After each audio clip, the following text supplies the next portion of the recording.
What's happening? So, Anuj, should we start? Yes, sir. Yes, ma'am. Yes, ma'am. Over to you, please. Okay. So, this morning, I welcome you all on behalf of our organization, Society for Promotion of Science and Technology in India, and also on behalf of the organizations with whom we are holding this event, that is Chandigarh chapter of Academies of Science, INSA and NASI, both. They are our partners. And we have been supported by DST Haryana and DST Government of India. Among the audience, I see familiar faces and we are honored to have you.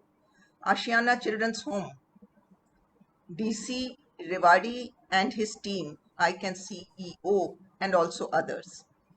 I also welcome Professors B.S. Ghuman, Professor M.P. Khanna, Professor K.K. Dwivedi, another old friend, Professor A.D. Aluwalia, among others. It is now to give a very brief introduction to SPSTI and its activities. This society, known as SPSTI in brief, is a not-for-profit NGO engaged in popularization and promotion of science and developing scientific temper in the society, children and youth. In this part of India, it is a unique organization. It was set up by 37 leading scientists, academicians, and administrators, and is a duly registered society under the Act. There are some very distinguished scientists among its patrons and members, and several members of the governing council are of international eminence. Currently, the society has 97 members. We have taken several initiatives and conducted a large number of programs and events on diverse themes and subjects. Our vision is to take science to every section of the people to strengthen the knowledge base. We work to impart knowledge in various fields of science, technology, and related areas to inspire and encourage the younger generation to discover their talents in various fields of science and technology and help them to excel in them. We have a mobile science lab. This is a van fitted with scientific equipments, and it goes from school to school in a certain district. Right now we are in Haryana, to demonstrate experiments and make school children perform some. We also hold summer schools in science and maths.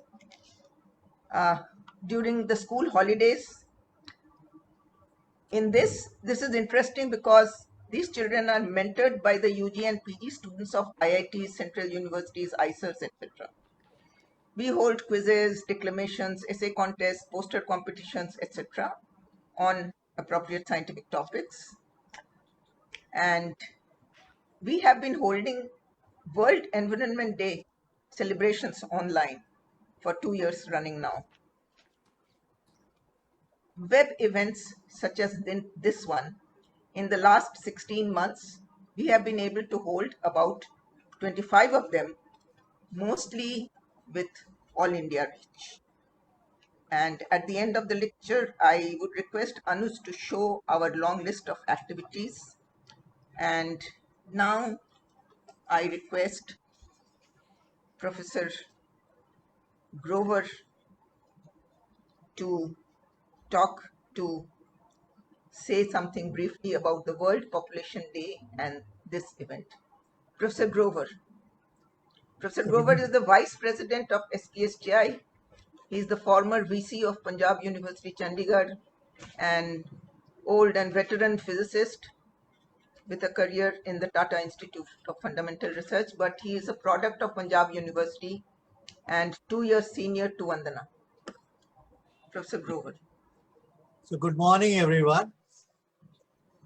I consider it a destiny to have an opportunity to briefly address all of you before the lecture by an international icon to commemorate this year's United Nations International Population Day, which has been observed every year on July 11 since 1990. It is serendipity that our speaker today, Dr. Vandana Shiva, and I studied at the Physics Honors School of Panjab University nearly 40 years ago as National Science Students First Scholars. I was just a year ahead of her while doing BSc Honors School in Physics. I had enrolled for PhD at TIFR Mumbai, and after a brief postdoc in UK, I started to do research in a narrow subfield of condensed matter physics.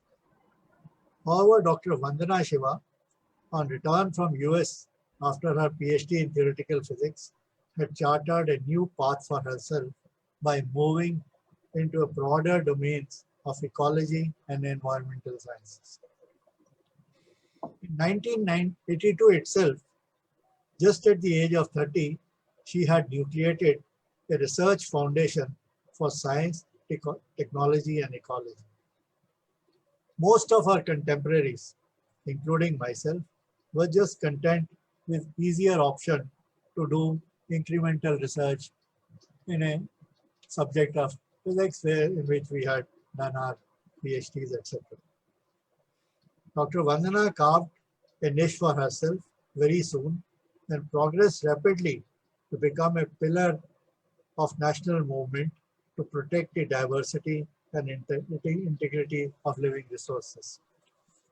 We shall hear a lot about the career of Dr. Vandana from Dr. R. Bhaskar, who has arranged today's lecture on behalf of SPSTI and several other organizations. Dr. Vandana has received numerous high-profile international honors during last 30 years. When she received the Right Livelihood Award, which is designated as the alternate Nobel Prize in 1993, she was just 40. I am tempted to share with you that one of Vandana's NSTS batchmates in physics, Dr. Venki Ramakrishnan, received the Nobel Prize in Chemistry in 2009 for his studies on structure and function of ribosomes. I think the government of India should be proud that two students from the same batch of NSTS scholarship of 1968 went on to win 2 Nobel Prizes for India. It's a matter of pride for all of us. So United Nations Council of Economic and Social Change had established a UN Economic Commission for Asia and Far East to assist in the post-war economic reconstruction as early as in 1947.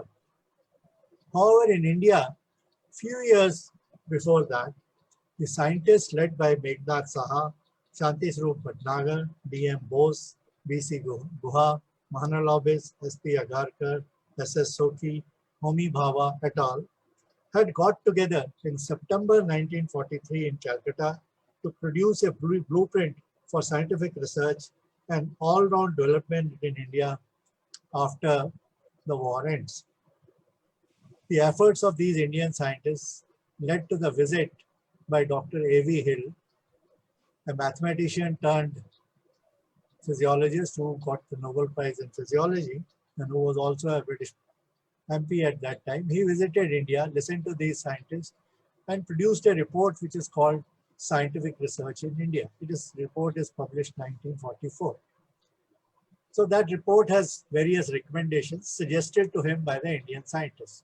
And that report said, create IITs in India, create All India Institute of Medical Sciences in India. It has many, many recommendations. And for the last 75 years, we have essentially followed those recommendations.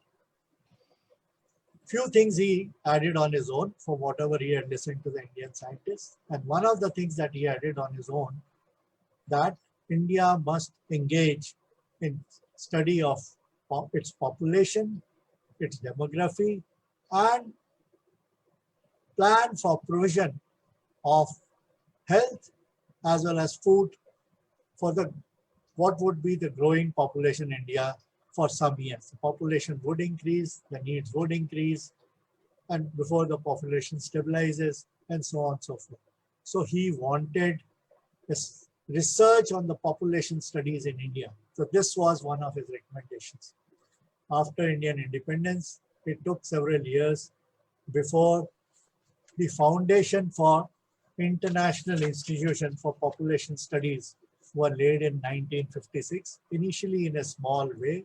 There was supposed to be a training institute for population studies, and it was created with the help of none other than Dorothy Tata Trust. It is the same Dorothy Tata Trust which had created Tata Institute of Social Sciences, Tata Memorial Center, the TIFR in 1945 for Bhabha, okay, and then this foundations of the International Institution of Population Studies were laid in 56. International Institution for Population Studies today is a deemed university, okay, and it's a university for the entire region of the Asia Pacific. So I think I should end here. My time is already up, but I just wanted to let you know the importance of population studies in the contemporary context. And I'm personally very happy that Dr. Vandana is giving the lecture today while we commemorate the first World Population Day on behalf of SPSTI. And hopefully we shall do it every year. Thank you very much. Thank you, Professor Grover. I would now like to invite Professor Kohli, Professor R.K. Kohli, himself a very well-known environmentalist, and he has promised us to say a few words on linkages between population and environmental issues. Professor Kohli is right now the Vice Chancellor of Amity University, Mohali, and has been a former VC of several places, including the Central University of Panjab, Bathinda. And of course, he's from our university. Professor Kohli, please. Thank you, Madam Keya. Respected Madam Vandana, Dr. Dharamvir, Madam Keya, Dr. Grover, Dr. Kant, all physicists together. Dr. Bhaskar, my friend Gumman, Aluwalia, Edi Aluwalia, and others. I am thankful to SPSTI for sparing 5 minutes for me to say a few words, comments for 5 minutes. At the outset, I extend my greetings, warm greetings, on the World Population Day 2021 today. We all are growing very strong year after year in terms of number. However, this strength in numbers is at the cost of our future generations. Is it ethically good to be strong in that sphere or bad? It is for us to evaluate. The facts of the matter are that Earth is the only planet we now know that supports life. About Mars, there is still a question mark. The dimensions of this Earth are limited, and you will all agree with me that man is continuously changing the resource budget of this planet Earth.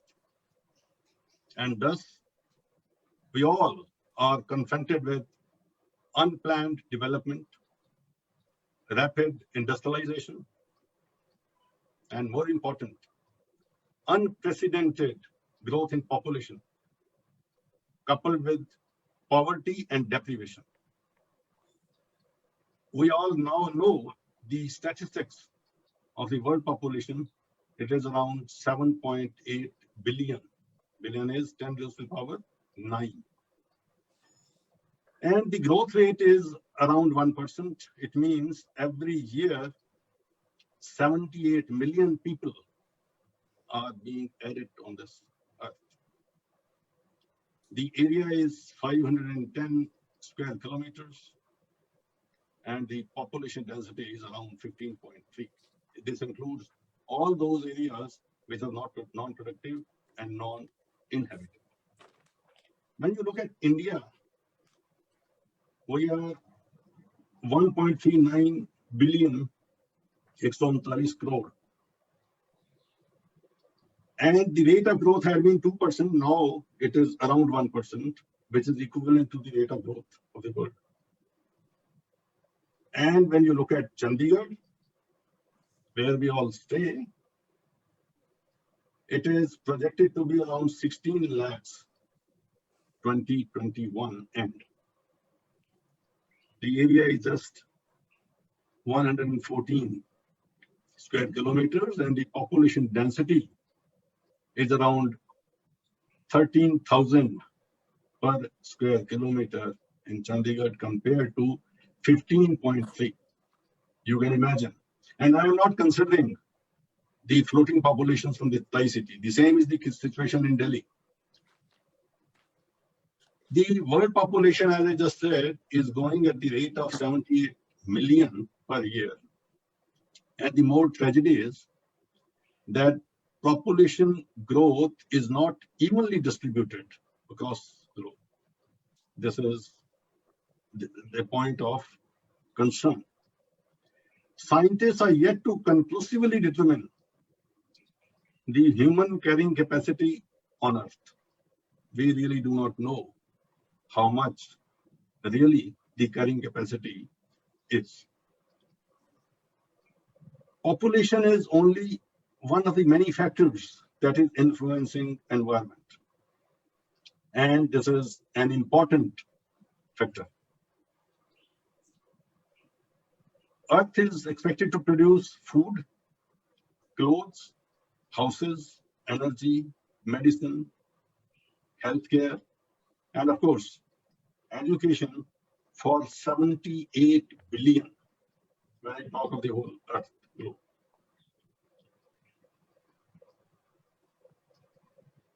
Additionally, the waste that this 78 billion people they create every year needs to be managed.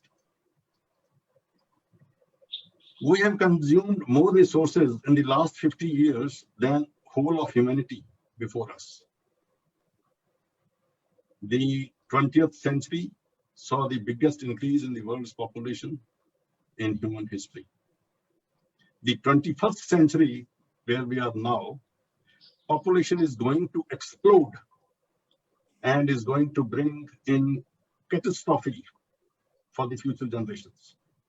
This is how I wanted to link it, that for our posterity, we have to really be bothered. You all agree that man is most clever, resilient, adaptable, perhaps a little too adaptable.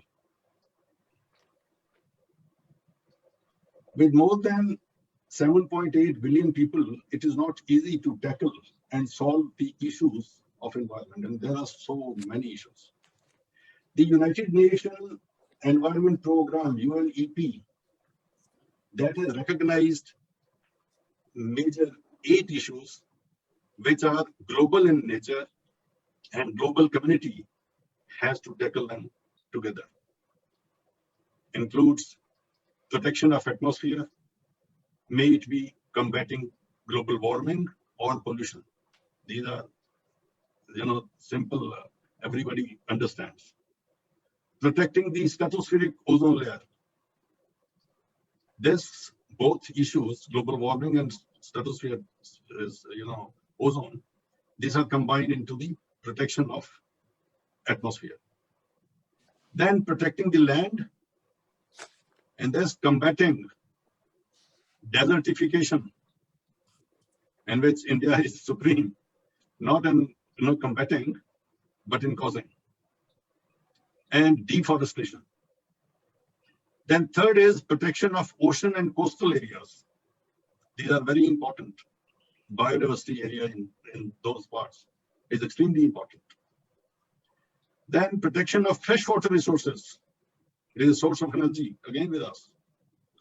Conservation of biological resources, biodiversity especially.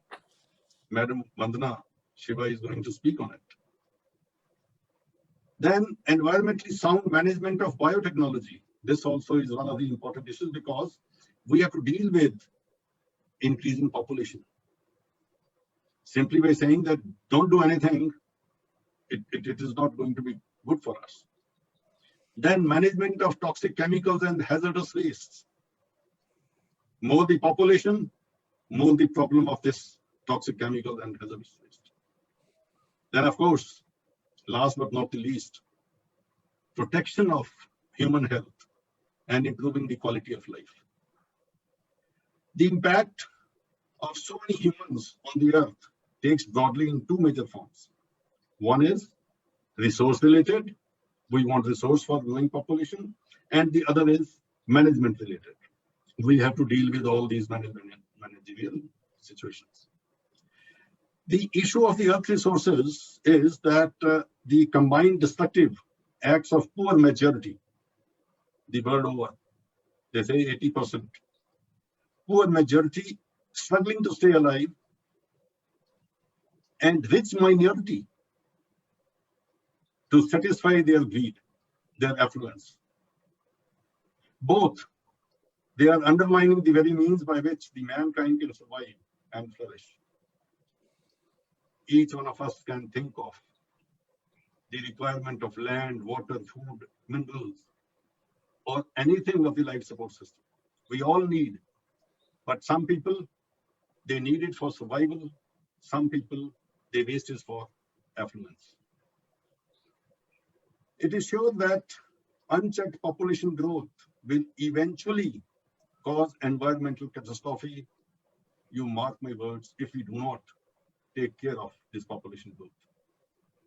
We will be 9.2 billion in 2050. You can imagine what will happen. The solutions, there are 3-4 solutions, which I believe are applicable and doable. We need to think, we need to have some policy planning, and people like Vandana, Shiva, and all those people who matter in the governance, they can think about. One is the increase in production. To cater to the needs, we need to increase production. Caveat is that it should not be beyond the carrying capacity of natural resources. Otherwise, I am sure Madam Vandana Shiva will not leave me if I say that we have to produce more. There has to be some limit beyond which we should not go. And this should be without undermining the rate of replenishment, the rate at which we withdraw, the same rate we must be able to replenish. It has been calculated that at present, consumption pattern is 1.5 times the rate of regeneration, if you calculate and analyze the issue. Problem of the world is the greed for economic growth without looking at the environmental sustainability and regeneration potential. Second solution is conservation, an act of protection with judicious use and its regeneration. It is not hoarding. Why we need to conserve? Simply because the user and per capita use is increasing year after year very fast. Second, action is required to cure the past mistakes. And for this, time is needed to plan, educate, arrange funds, research, train, manage, etc. After the corrective measures have been taken, nature also would like some time to respond to the issues we created. And the third reason is that the national and international priorities are fragmented and ill-organized, and they need strong interaction. Therefore, there is a need to conserve. Third point is tiff between haves and have-nots. On the World Fora, there had been many efforts for conservation. All those efforts were fruitless. We could not succeed. The reason was disparity. So now the world level, humanity has now realized that this is an important issue. Interestingly, despite the population increase, being such a serious issue, United Nations had not given it that importance because they used to feel that it's the problem of China and India. It is their local issue. Now they have realized, no, it is not exclusively their issue. UNEP has now understood, and they have understood that unless the world does not decouple the economy from the growth model and couples it with environment, success of conservation model is not possible. Economic decoupling, I have used the term, that refers to the ability of an economy to grow without corresponding increase in the environmental pressure. So therefore, this is an important aspect which UNEP is now considering. And now this decoupling too, they are now trying to emphasize the world over. Otherwise, I always used to say that economists and ecologists, they are always at loggerheads. Economists, they always win because people consider that economy can do everything. But the last laugh is of the ecologists. So this is going to happen. This catastrophic path which we have taken, we will experience these issues. And of course, the fourth, and in my opinion, the last solution is education and change in policy. This theory of demographic transition and effectively finding ways to slow or to stop population growth, resulting in fewer people fighting for resources, or you can say slice of pie. Education and health, these two factors, their care leads to drop in birth rate and decreases the population growth, but increases the longevity and economic growth. If you are educated, you can visualize the world at large, those countries where per capita is more, their people are more educated. Their healthcare is relatively better, which is not so in most populated countries, चाहे Bangladesh ले लें, Pakistan ले लें, India ले लें, Sri Lanka ले लें. Similarly, as the incomes of individuals in developing countries increases, there is a corresponding decrease in birth rate. This another incentive for richer countries to help their poor people. This is now the thinking of UNEP, and I believe this is a right approach. Where to from here? 2021 की population day से आगे अब क्या करें? Population is an issue that cannot be ignored. हम इसको माने या ना माने, that is the must. We have to. चाहे yesterday, today I don't know this UP CM. He has prepared certain draft rules. We will have to go towards that direction. If we do not. Professor Kohli. Yes, I am just completing. In 1 minute, last minute. There are many who believe that if we do not find the ways of limiting the numbers of people on Earth ourselves, then the Earth itself will eventually find ways of doing it for us. COVID-19 is a living example before us. With these words, I wish you all good luck.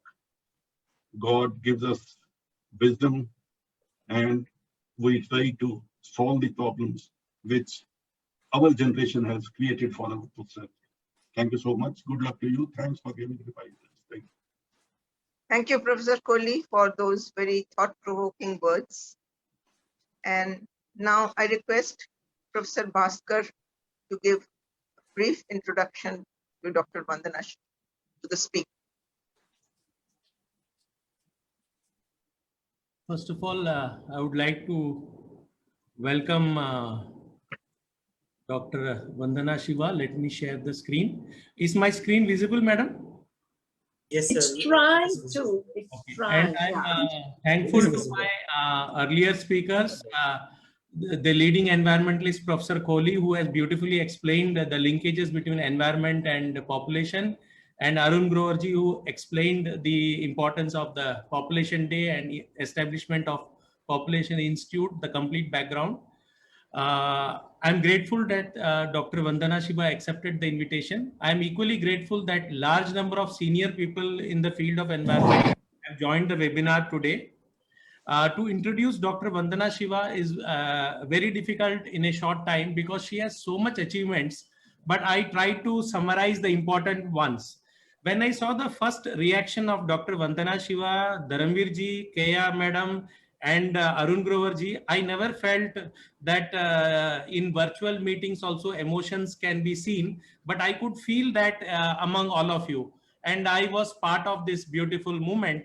And Grover Saab already told me that she was in the physics department in Panjab University, Chandigarh, and she has completed her PhD from University of Western Ontario in Canada. After doing that, she shifted to interdisciplinary research in science and technology and environmental policy, which she carried out both at leading institutes in India, that is Indian Institute of Science and Indian Institute of Management, Bangalore. She has also received honorary degrees, doctorate degrees from University of Paris, University of Western Ontario, University of Oslo, Norway, and Connecticut College she has received. Then if you see the institute she has established in 1982, she has established the Research Foundation for Science, Technology and Ecology in Dehradun. And this institute is dedicated to high quality and independent research to address the most significant ecological and social issues of our time in close partnership with local communities and social movements.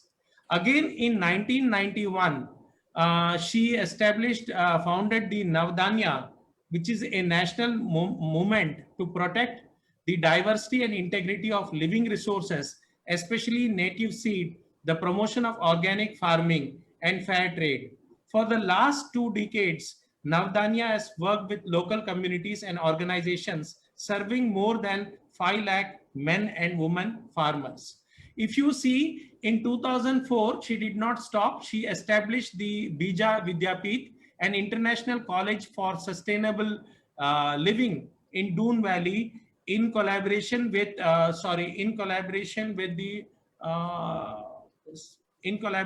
Shaumacher College. 1 minute, I'm not missing this. Okay. In collaboration with the Shaumacher College, UK. Then Earth University is a place to learn from nature and sustainable traditions and holistic knowledge systems. Then she makes some statement which reaches directly inside our soul through the heart. She made some important statements. I have quoted only 2. In fact, they are so compelling and make you think seed is the source of life and the first link in the food chain.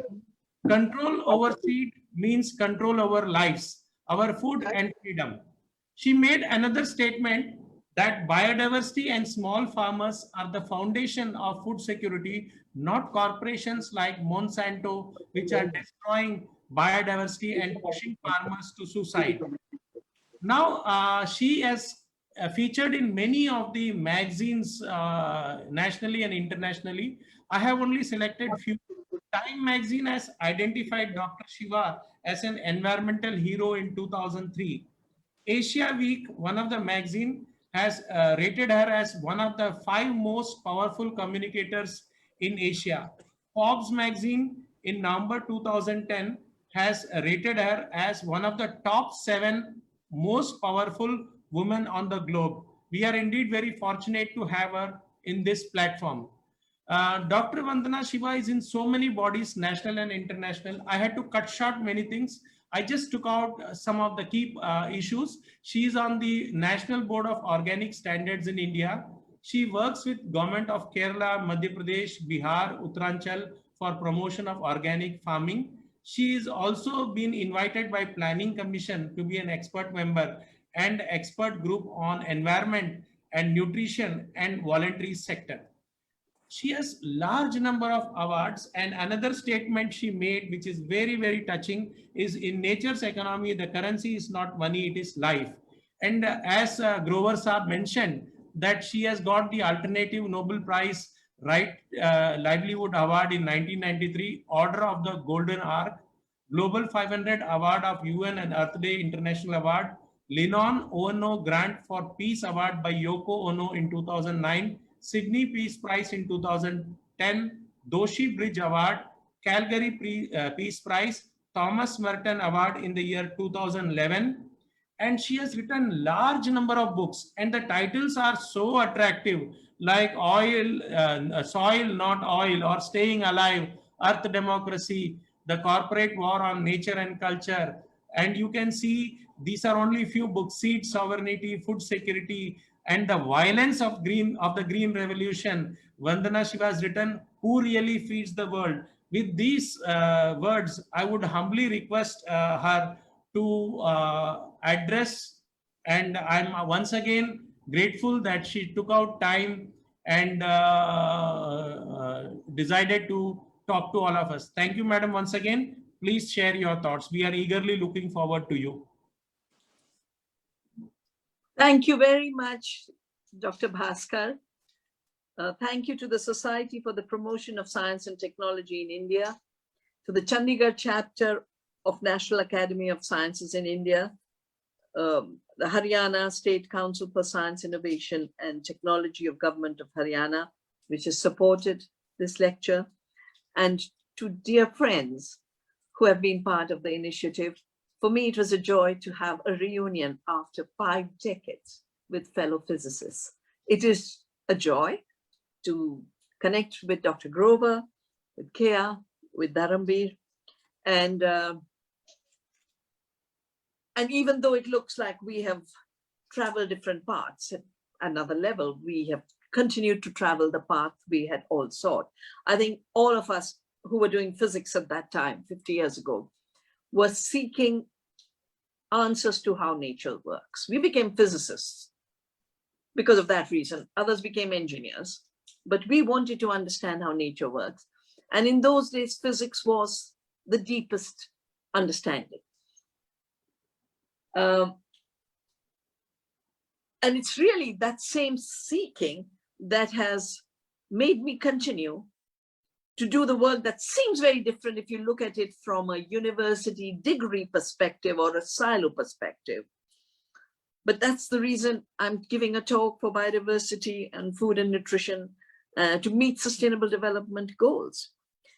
When I started to do my PhD with Dr. Samar Biswas, one of the leading particle physicists of India, because I finished with my MSc honors with Dr. Khanna in particle physics, with the 4 of us in the class in Chandigarh.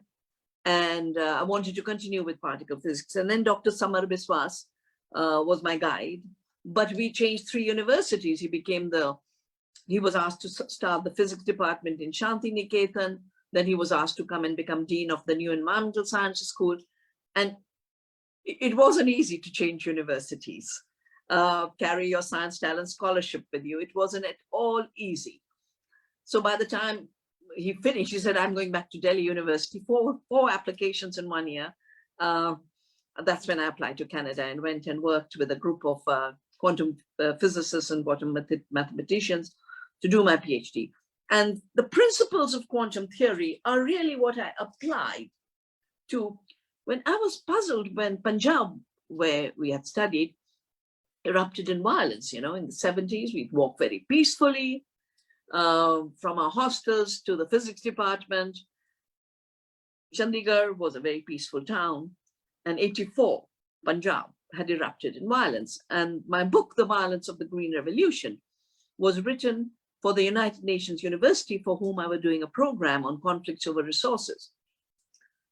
But where does someone who's never had a background in agriculture start looking? I look from my lens of quantum theory. And because my dear physics friends are here, let me just share the principles that guided me to try and understand the puzzle of Panjab. Why did the place which had got the Nobel Peace Prize for Prosperity erupt in violence? Why were the farmers discontented? What was the disconnection between the narrative of feeding the world and farmers who were saying they're living in slavery? Quantum theory teaches us everything is potential. There's no essential quantities.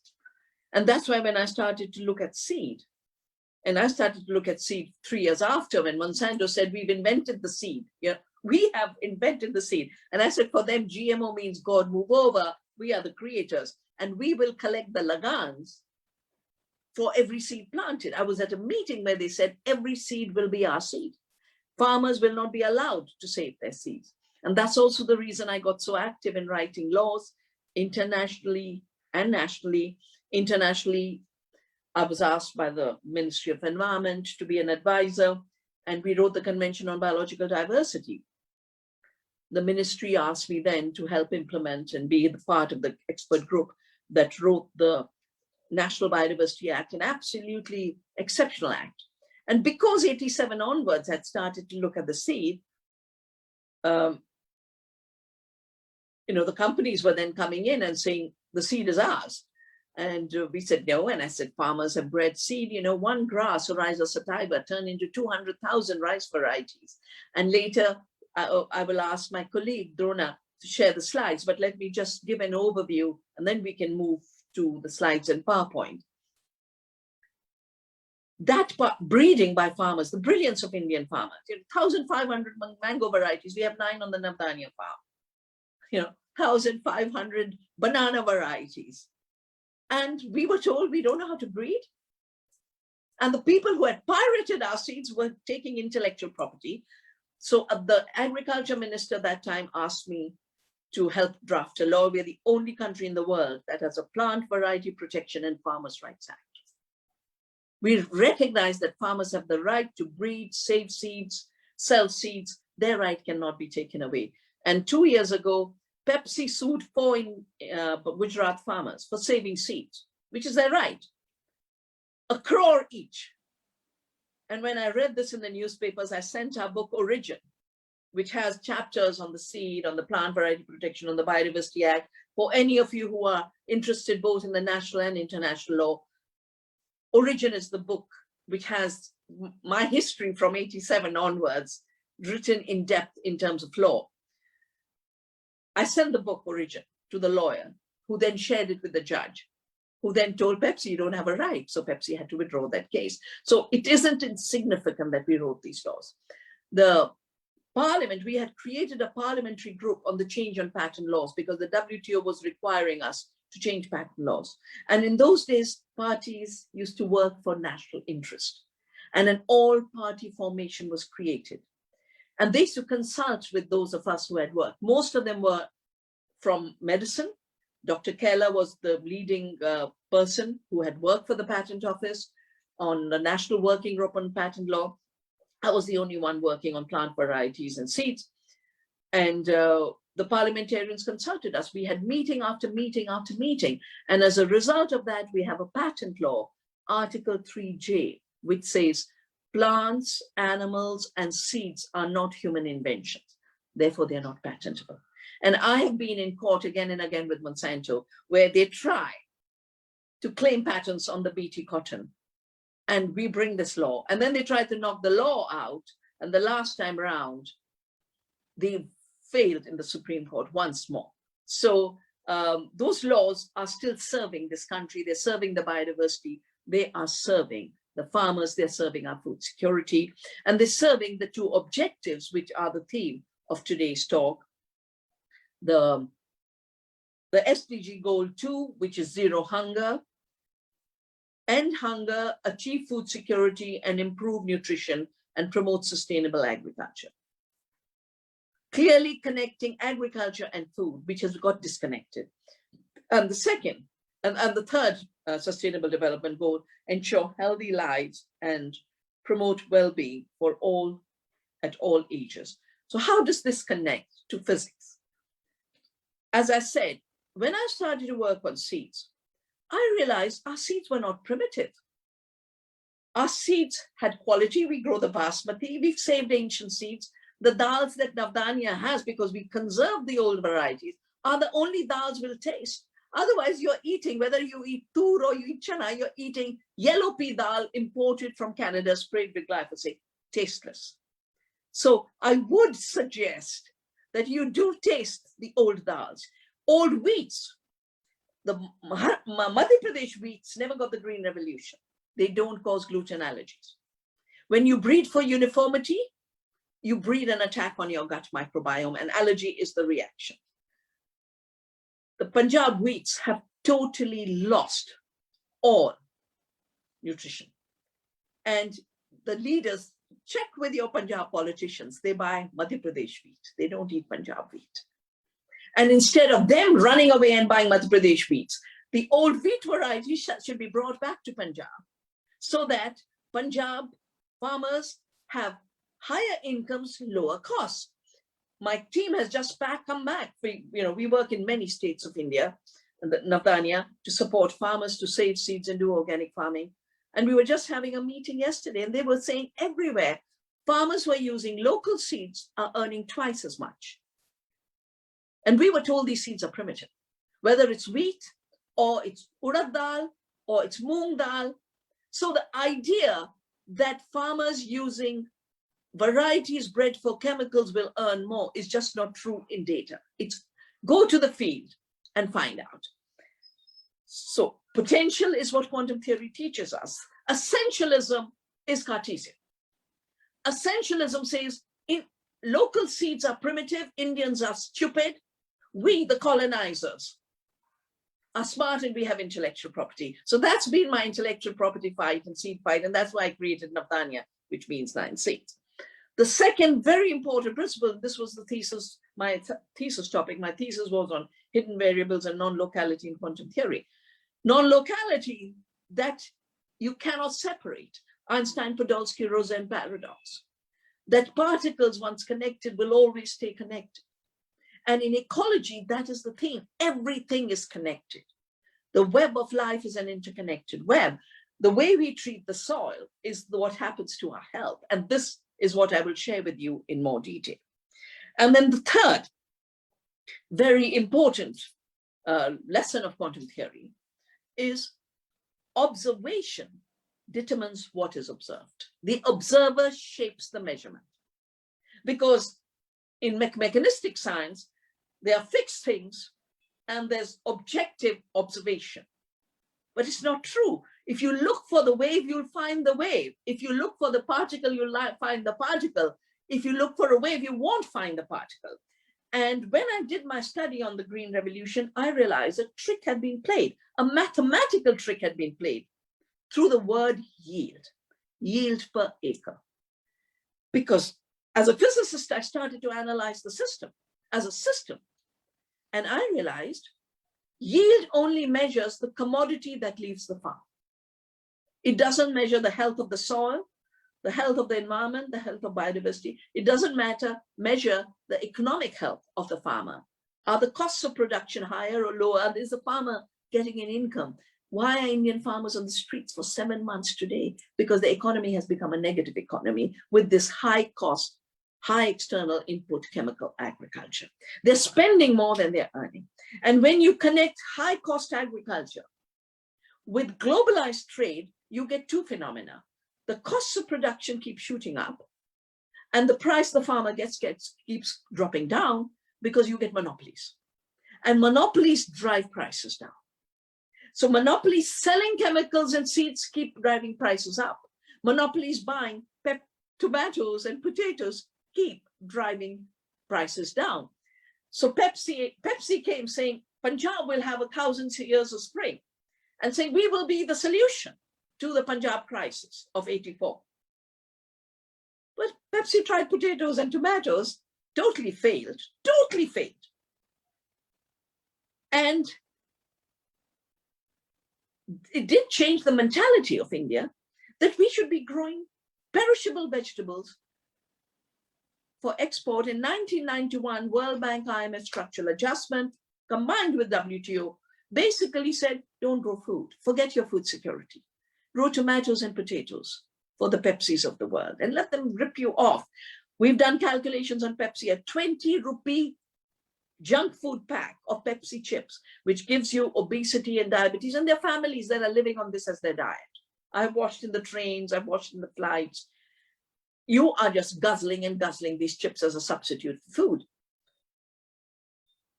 Of the 20 rupees, 0.04 paisa goes to the farmer. And in addition, the farmer is spending money on pesticides, on the potato seed, on the chemical fertilizers. So this is not a way to double farm incomes in any way. These three principles of potential, non-separability, and the observer, how you observe defines what you measure, made me look for the high potential of climate resilient seeds, nutritious seeds, and we have saved so many, and you'll get a glimpse of it when Rona will show you the slides. We have saved more than 4,000 rice varieties. We grow on our farm 2,000 crop varieties. You must visit. You want to, day out, Chandigarh is literally 3 hours away from us now, 3 hours away.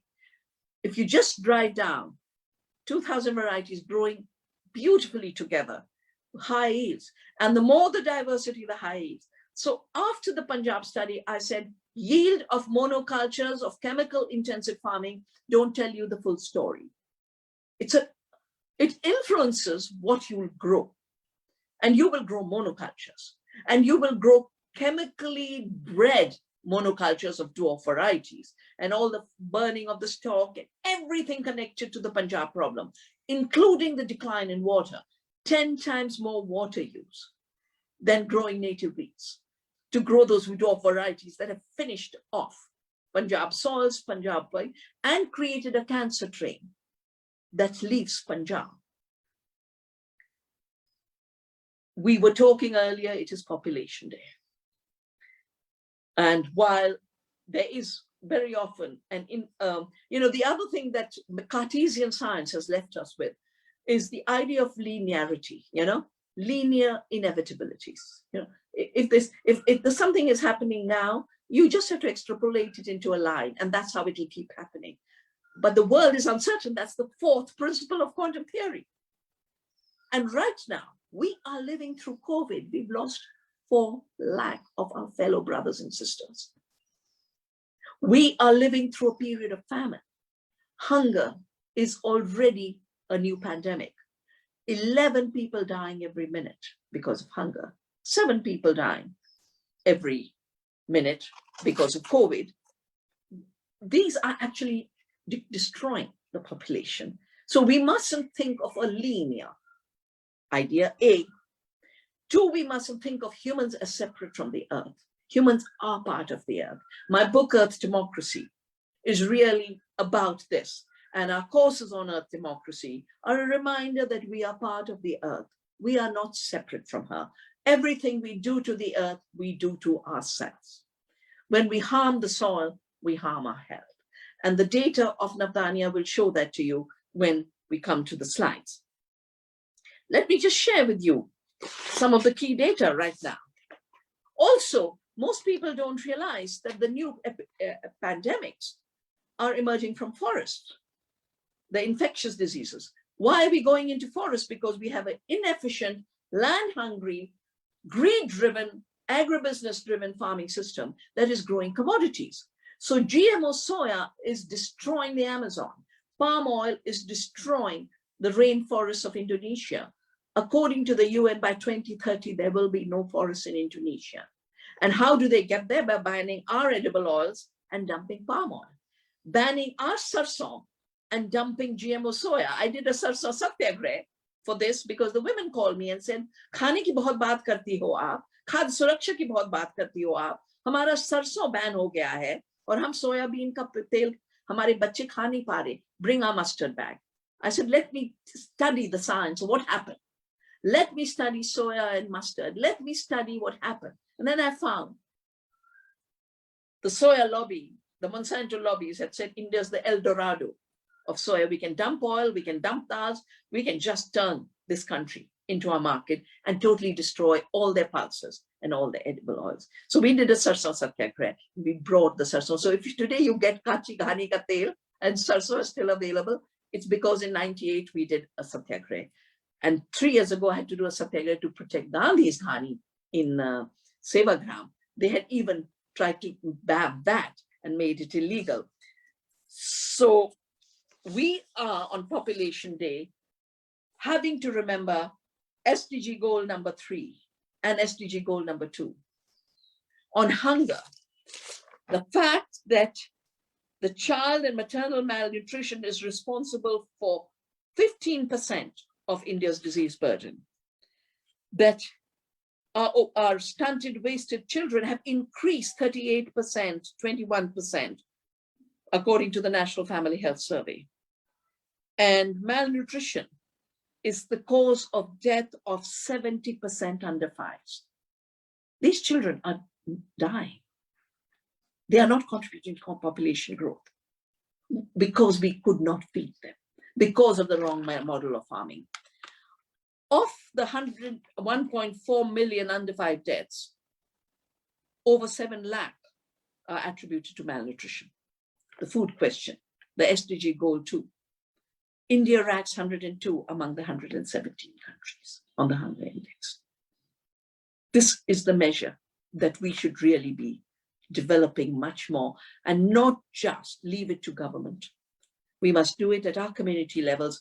Who saw people's food needs through the pandemic? Community kitchens came up everywhere. The langars came up everywhere. These are very important initiatives. We have become the international capital of diabetes. It wasn't there. When we were doing physics, nobody used to talk about diabetes. 50 years ago, it would be one of the epicenter. Today, we have 72 million. In India, we have 13 lakh cancer cases, which will increase to 15 lakh by 2025. And between 2012 and 2014, the mortality rate due to cancer increased by 6%. People are dying because of cancer. Globally, almost 10 million people are dying from cancer annually. Every 6th death in the world is due to cancer. This needs to be part of the discussion on population. Not the assumed inevitability of population growth, but the reality of hunger killing people and disease killing people, and finding ways to stop the hunger, finding ways to stop the disease, especially the chronic diseases. Diabetes is the 7th leading death. 1.7 million people die of diabetes every year. Now, Dr. Kohli gave a long extended talk on the population question and the environmental issue. This has been, I have studied this relationship. Like I said, people are not outside nature. How you relate to nature, how you use resources determines population. Let me just cite you some figures that are in my book, Earth Democracy. A population increase is related to alienation and destruction of resources. Destruction of the environment leads to population increase, just like in any other species. There's an explosion for survival. In England, the enclosures of the commons led to the increase of population of England and Wales from 7.5 million in 1781, around the same time when the East India Company had come to India. You know, enclosures of the common in England and the East India Company coming to India, same phenomena. By 1831, it was up to 16 million. In just 50 years, the 50 years of our friendship, in that kind of time, can you imagine? 7.5 million to 16 million. And for those who think people just breed, no, we are not unthinking biological means. We are not population bomb explosions. When I addressed the UN conference on population, I said, remove this poster where women's wombs are made to look like a population bomb. We know how much is enough. And when you rob everything from us, people have more. I've watched in Garhwal. Women started to have more children when the water source became further and they couldn't walk. So they sent one girl to firewood and one girl to the water. And a peasant in a very important study for Panjab said, Mahmood Mamdani's population study, when Mamdani asked, why do you have so many kids? He says, I can only have my next child. The landlord can buy his next actor. So we must see population issues in an economic and ecological context. But for India, for those who think the population increase is timeless, we had totally stable population till the British took away the land and created zamindari and turned us landless on our own land and started to collect lagan and created the famines. The figures are in 1600, before colonialism, the population of India was between 100 million and 125 million and had been there for centuries because we have records. We had been 100 million stable. And then after 1800, when the British changed land laws, land settlement records, with one stroke of a pen, our land became theirs. The rise began 130 million in 1845, 175 million in 1855, 194 million in 1867, 255 million in 1871. And Radha Komal Mukherjee has said, Pax Britannia stimulated a population increase unprecedented in the preceding centuries. And globalization as a return of recolonization has aggravated that. So how do you, A, reduce population, B, end hunger, C, end disease? They're all part of one phenomena.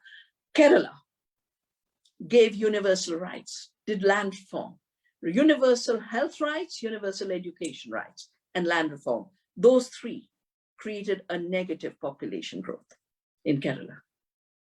Justice, security is the answer. But food issues are a very, very big answer. So we have been told with the false measure of yield. Remember, the observer makes a difference to the observed.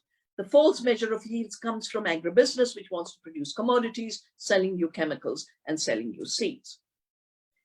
Our work in Navdanya, because I shifted, I said, I'm going to measure biodiversity. I'm not going to measure the yield of a commodity, a part of a part of a part of a part. Remember, we used to have a delta function in physics. Well, this is delta function calculation, when the system should be getting looked at. And from the 1995, I started to calculate biodiversity functions of farms. And then we converted this into nutrition. And we said, we're going to measure nutrition per acre, not yield per acre. And as the data that Droda will show you shows, we can feed 2 times India's population. And chemical farming is actually creating hunger. My book, Making Peace with the Earth, has a very, very large chapter on hunger by design. And we have a report called, Why is every 4th Indian hungry? And a related question, why is every 2nd hungry person a farmer who grows food? Because they're buying chemicals, selling the commodity to the same trader who sold them the chemicals, and then they're buying back the rice at twice the price, 4 times the price. So they grew the rice, but they can't eat it. And this unfair system of high cost inputs is pushing our farmers to hunger. We can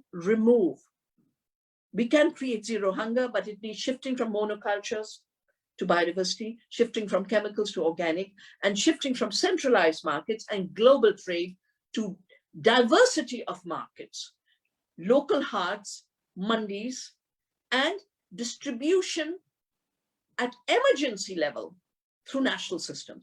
Our national system should only be an emergency system of providing food where there's been a cyclone, where there's been a famine, where there's been a hunger because of drought. The stability, as in every good ecological system, the foundation has to be local. And decentralized systems are diverse systems, and they create resilience. And as our research in Navdanya has shown, the more diverse a system is, the more it produces. And we've done these measurements now for 35 years. And the yield measurement is a false measurement of what's going on in a farming system. But the food grown chemically and food grown in uniformity is also the root cause of disease. When you grow food chemically, the soil loses its nutrition. And data is now showing that food has lost 50, 60, 70, 90% of its nutrition. In the West, it has happened longer, so the food loss is more. In India, Panjab has lost a lot of its nutrition because the soils have lost a lot of their nourishment. And therefore, building back the soil health is the answer to building back human health. Human health is related to the soil because the soil microbes create the nutrition which are taken up by our plants, which are then eaten by us. And there's a relationship between the soil microorganism and our gut microbiome. This is an issue that science, just in the last decade, 1 decade is all how young this relationship. It's not that we didn't know. In Ayurveda, we knew. Annam Sharva Aushadhi. Food is the best medicine. Ayurveda begins by treating the gut and beginning with food. And now, all over the world, true independent scientists, because there's a lot of bought science and paid science, and I have to deal with them in many, many debates, paid by Monsanto and paid by Bayer. I've just had to withdraw from a G20 presentation where they asked me to, well, women asked me to present. And then my friends sent me the poster. They said, who's sponsoring this talk? Bayer. I said, no, I will not be on the same platform as Bayer and Monsanto. And if I've done something in my life and contributed to the environment, contributed to protection of biodiversity, contributed to our food security, contributed to our knowledge security, it's because I have very consciously stayed independent. And you can only be independent if you're willing to live with very, very little. If you're not hungry and hungry and hungry for more. So I'm very grateful to my teachers at Panjab University. I'm very grateful to my colleagues all over the world. I'm very grateful to my contemporary young colleagues like Drona, who I will now invite to show the slides. And if I feel I must add a sentence here and there, I'll just stop and say, but I think it's a slideshow that speaks for itself.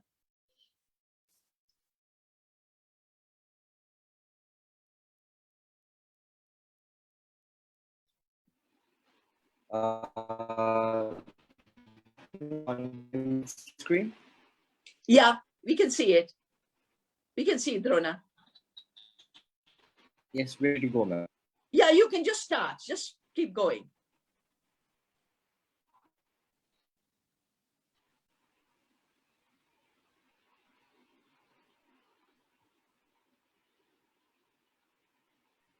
So that's a biodiverse field of millets, of jangora, of pearl millet. Some of the rices we have saved.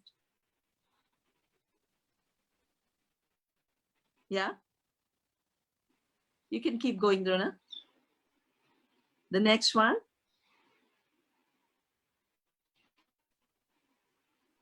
These are the pulses, 72 kinds of rajmas.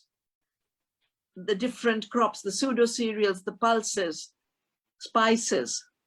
We are a land so rich in biodiversity, and we are shutting our mind to it. Yeah.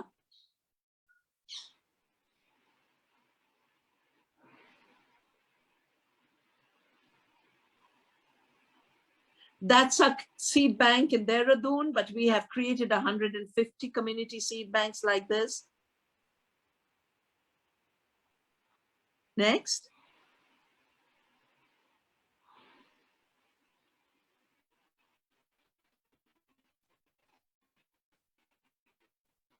Next, Rona. So, these are the different amaranths and the buckwheat. These are called pseudo cereals. These are fasting foods. Very important for nutrition.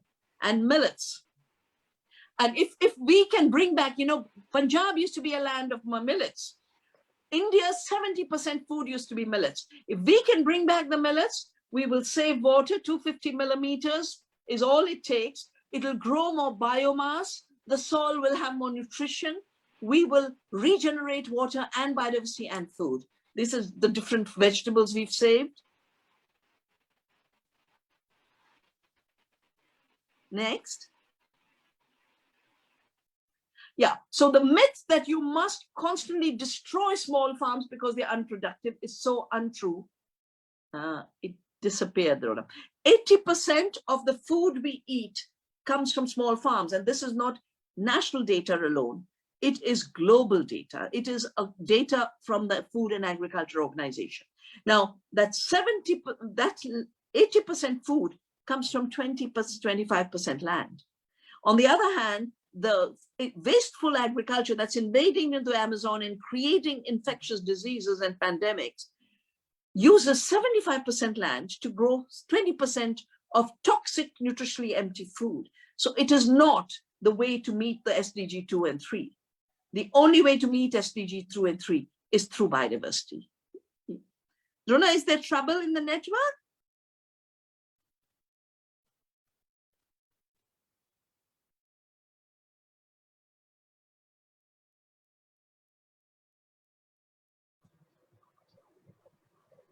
So Anuj, you have a PPT. Why you can show it from No, your end. Okay, we've come back. Yeah. So small farms feed the world, not the wasteful. But this is the most important data. This is my life's work.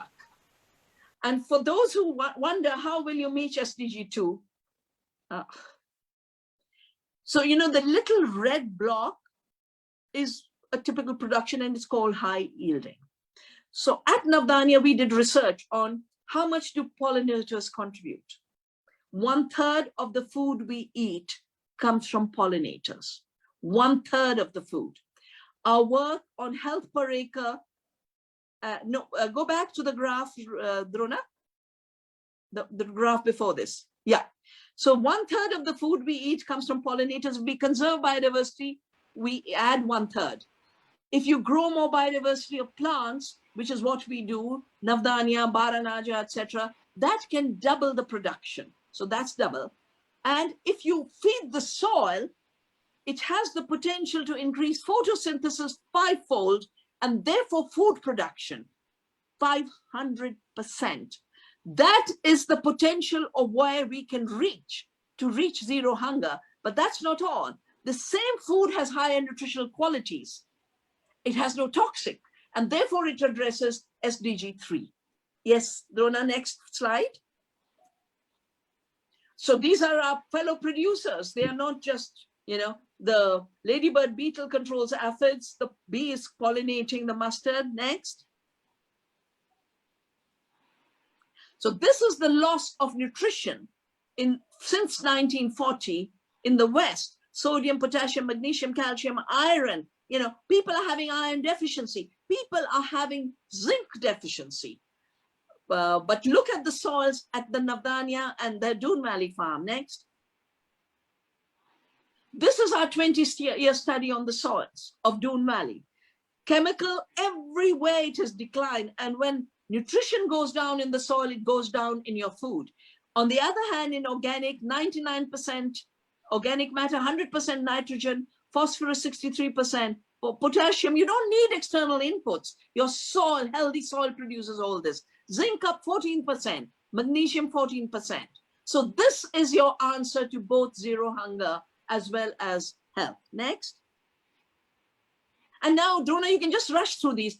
On every indicator, the biodiverse organic produces more nutrition.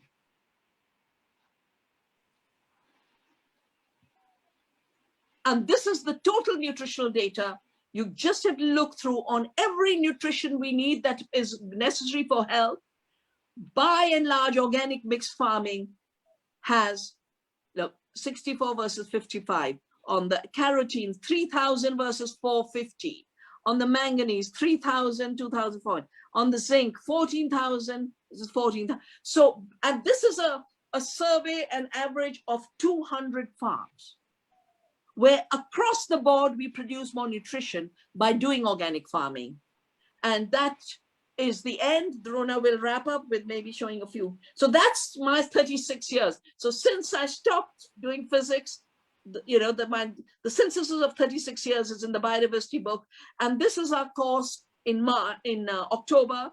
We welcome those of you who want to know more about how we can address hunger, disease, and the population issue by taking care of the soil and conserving our biodiversity. Conservation of biodiversity is a production system. Our work has shown that the environment and economy are not opposite and in conflict. A true economy is a subsidiary of ecology. And as my dear Sundarlal Bahuguna, who passed away recently, always said, ecology is the permanent economy and ecological agriculture is the permanent food economy. Thank you so very much, and a joy to meet friends again. Thank you, madam.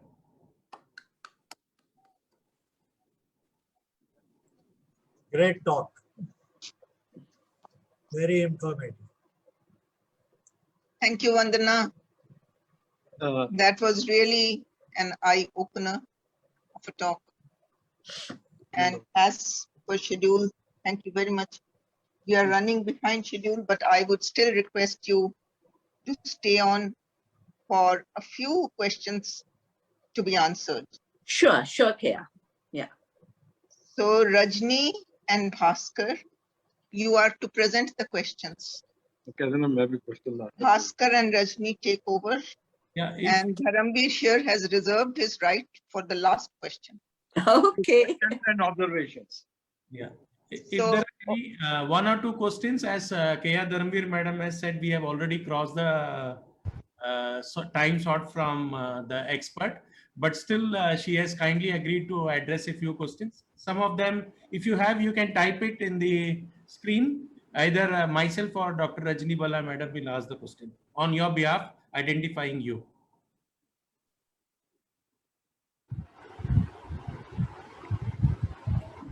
I think the lecture was so clear and informative that there is not any questions from the audience I am getting in my screen. It's just appreciation about the lecture. Yeah, The chat is full of appreciation. yeah. It was very clear, very, very. May I, Bhaskar, may I say? Dr. Arun Ahluwalia. I'm so glad to meet another accidental environmentalist. I'm myself a geologist who did his master's in 1970 contemporary. I'm glad that all the wrong notions about population explosion and this unfair denial of choice to families, poor families, to produce kids numbers they need. See, it's extremely harsh and draconian of any government, be in India or anywhere, to impose number of kids the families can produce. I'm really enlightened to hear the speaker about the need, the link between the poverty and the population numbers. Extremely pleased and extremely touched at listening to Vandanaji. God bless people with your spirit and with your freedom of speech and independence.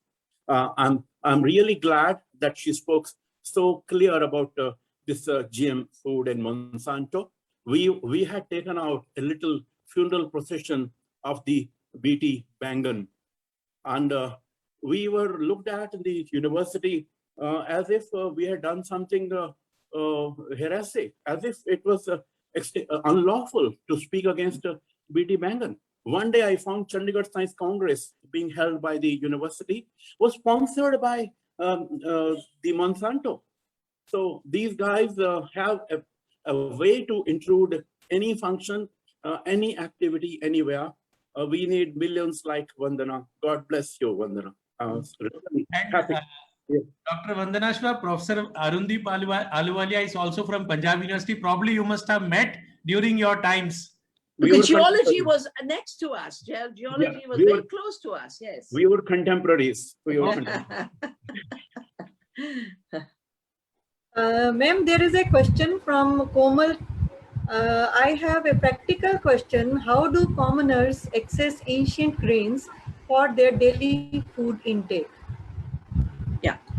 So, the way we have built Navdanya is we have to get out of the mentality of lone consumers, that you as a consumer will just go buy something and magically everything will get sorted. We have to make the effort to reach out and connect. to connect to the old seeds. We've spent 36 years saving old seeds. You have to connect to farmers. And wherever you are, whichever city you're in, connect either to a group that works with farmers or create a group that works with farmers. Have a group of 10 families in the city, link with 5 farmers. You know, in America, they have the system called community supported agriculture, where one farmer will provide to 100 families. Our land holdings are smaller, so maybe 10 farmers can provide for 100 families. But we'll have to go this way, where we create healthy food communities and a 100-mile radius of a food shed. And in the places where we work in Navdanya, we are more than willing to be catalysts to make this happen.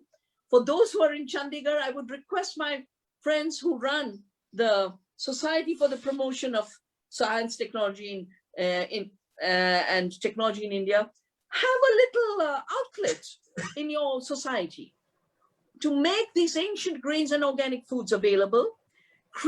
Turn your members into members, and we will facilitate once a month. We'll send a truck to you.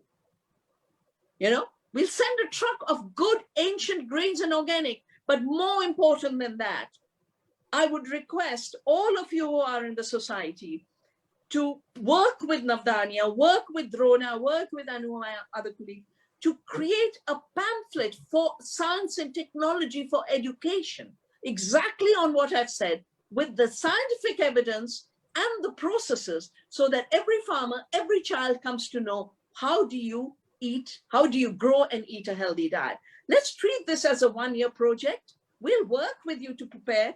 And as far as the grains are concerned, if you create a Navdanya partnership, we will work with you to make what we have developed all these years, the millets. We can make all the millets available to you. And then let's convert some of the Panjab farmers to Jawar Bajri farmers. That used to be the staple. Punjab never grew rice before the Green Revolution.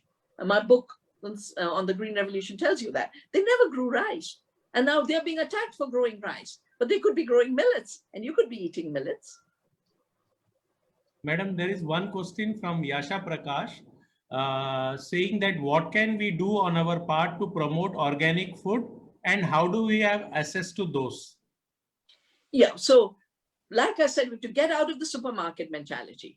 You have to get into the earth citizen mentality. Yeah, we are part of the earth.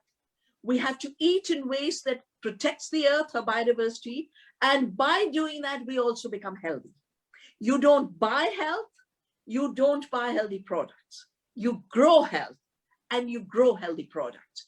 So start chapters, start organic gardens. We have a lovely program called Gardens of Hope. And if you were to bring a group of people down, we can do a one-day session on Gardens of Hope. And you can just start gardens of nutrition. And Chandigarh has such lovely houses with large areas. Everyone should have a garden. And we can do trainings together. And when the lockdown is more released, etc., bring more people and use the fact that we have a Beach Vidyapeeth and Earth University for this transformation. So I think we have large more, but since the time is over, unless KeyaDharamvir Madam feels, we should. No, I would like to make 2 comments. If you want. Yes, sir. Vandana ji, first, let me thank you for your lecture, very thought-provoking. I have dealt with the food and agriculture. Sir, your screen is not visible. Can you kindly be video? Just a minute. But I have seen myself. Video is visible, sir. Okay. Video is visible? Yes, sir. Is it okay? Yes, sir. It is okay. Okay. Well, I like to make few comments based on my experience in the government dealing with every aspect of agriculture in the state of Haryana, which is supposed to be one of the most progressive states so far as agriculture is concerned. I think the food policy of India, food and agriculture policies of India have to be viewed in the context of what was happening in 1947, the health standards, average age of expectancy, availability of food. If we had followed the model of only growing through the organic farming, I don't think we could have provided sufficient food grains to everyone. I remember, and Grover and others of my age would remember, how the food shortage was used by Americans, by Russians, and by other foreign, by Western powers to deal with the foreign policy. The PL 480 grains used to come and we used to feed people through the food distribution system. So I am not very much impressed by the alternative. Thank you so much. I mean, there is a contest. I mean, I'm contesting the position with you. Second is, now that we are able to feed people, now that people are, the income levels are better, they are definitely looking for better food grains, high quality food grains. And this is a time to promote. I certainly agree to that extent. But still, let us look at the availability of fruits, availability of vegetables. Which are the states which can grow these kind of products? If we can't grow banana in the north, it has to come from the southern states or from Pune and Maharashtra. So this kind of distribution has to continue to take place. And if we depend only on organic farming, I don't think we can meet the requirements of the people. And there has not been much of intervention in improving the productivity of the natural way of dealing with the agriculture.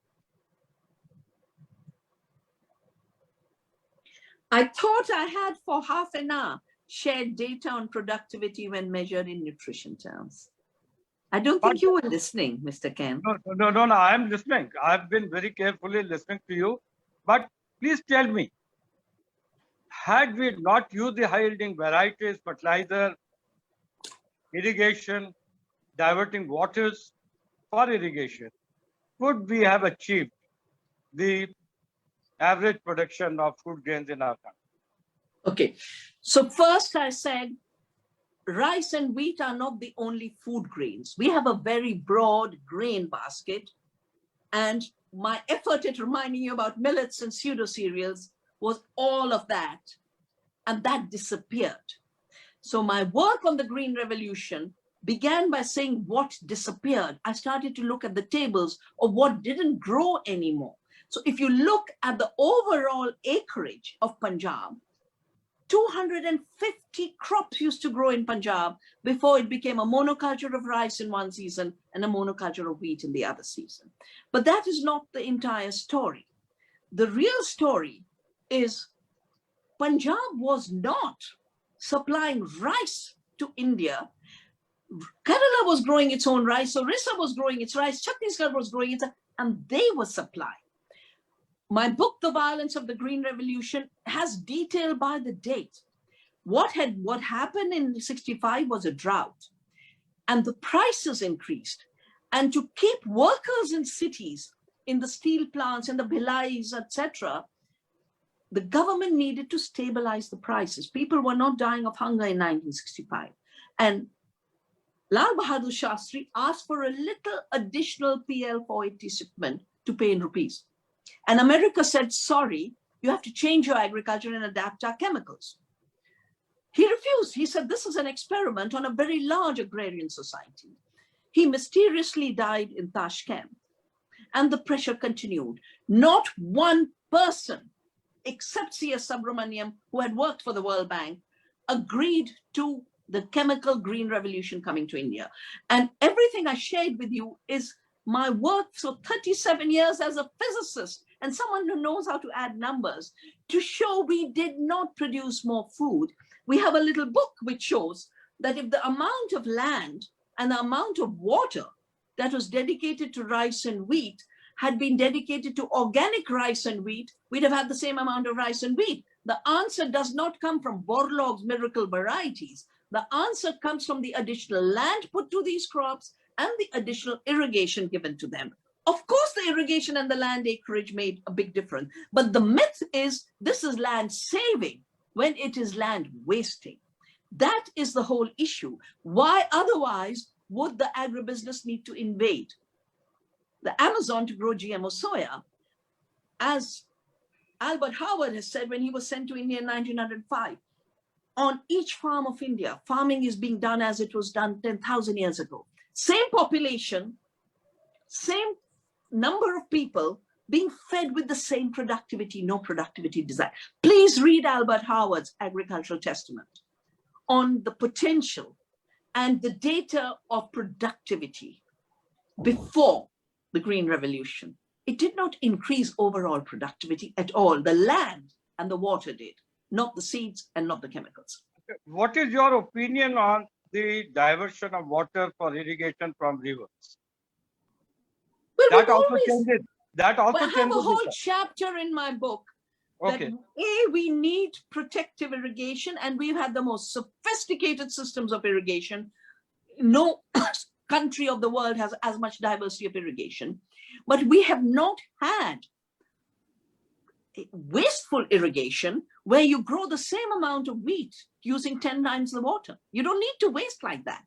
You can grow high nutrition wheat using less water, because when you conserve biodiversity and you rebuild the soil organic matter, you have 60,000 or 0.5% organic matter, you have 60,000 liters per hectare of water.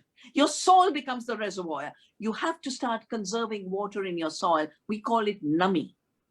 If you don't have that, you can have any amount of reservoirs. They'll go dry when the rain fails and the irrigation will fail.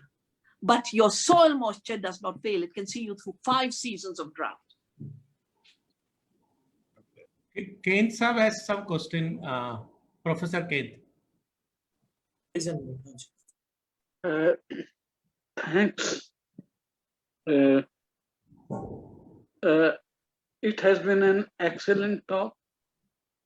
Most of the speakers have said that. I won't say talk. I would say it's an excellent sermon which needs to be conveyed to the authorities that she has given a number of thumb rules. For instance, the small farmers are feeding the world. The society and the authorities that needs to listen to the sensible talks given by Vandana ji. I have the pleasure of listening to her at ICER a couple of times. I had also the pleasure of knowing my colleague, Dr. G.D. Agarwal, who lost his life.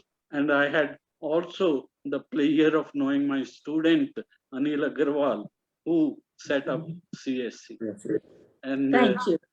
Thank you, madam. It has been a pleasure. God bless you. That's Thank you so much. Thank you. Dr. KeyaDharamvir ji, over to you. Keya? Just a minute, she's coming.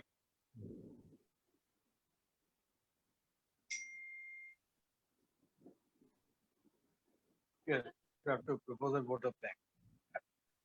Okay, so I've been asked to propose a vote of thanks. Thank you, Vandana ji, for such an excellent lecture.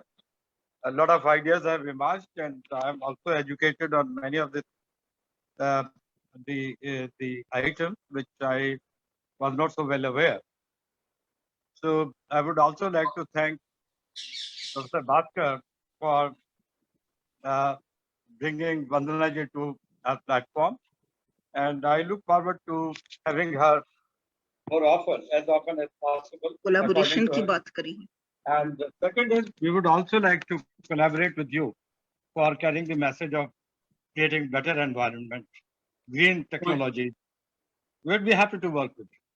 Wonderful. Thank you. Especially if you have a science literacy van, you know, a little booklet, some posters, you can change Punjab for sure. And we can certainly travel to Dehradun one of these days after. We will wait for you to come. We will and look we'll forward come, to we'll it. bring Bhaskar and few others so that we can look at your work in the physical format, and then we will definitely take it forward. Very nice to be with all of you. Thank you so Thank much. you. Thank Jai you, Hind. Vandana. Thank you. Thank you. Thank you. Thank you Jai very much. Jawan, Jai Kisan. अनुज सबको unmute कर